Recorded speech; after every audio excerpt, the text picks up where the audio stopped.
కిరీటం వైరించం పరిహర పురః కైటబిదః కఠోరే కోటీరే స్ఖలసి జహి జంభారి ముకుటం ప్రణమ్రేష్వేతేషు ప్రసభముపయాతస్య భవనం భవస్యాభ్యుత్థానే తవ పరిజనోక్తిర్విజయతే.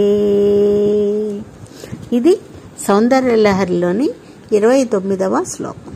ఇందులో ఒక కొత్త కోణాన్ని ఆవిష్కరిస్తున్నారు శంకరులు. అదేమిటో చూద్దాం. ముందుగా మన మనస్సును ఒక చక్కని సభలో మనం ఉన్నట్లుగా అనుకుందాం.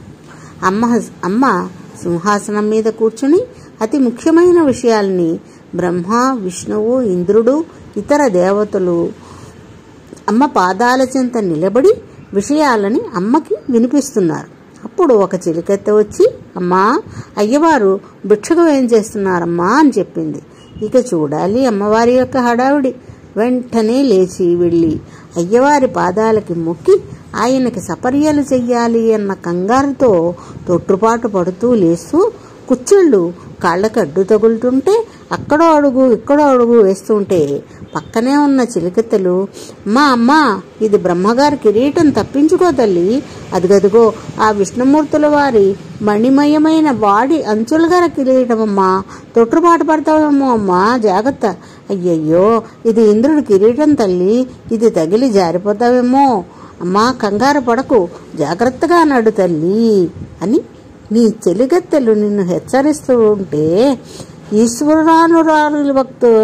ఈశ్వరానురక్తురాలివైన నిన్ను వారు అంత జాగ్రత్తగా పదిలంగా చూస్తున్నారమ్మా, వారికి విజయం కలుగుగాక అని ఆదిశంకర్లు ఈ శ్లోకంలో మనకి చూపించిన దృశ్యం ఎంత అద్భుతంగా ఉందండి.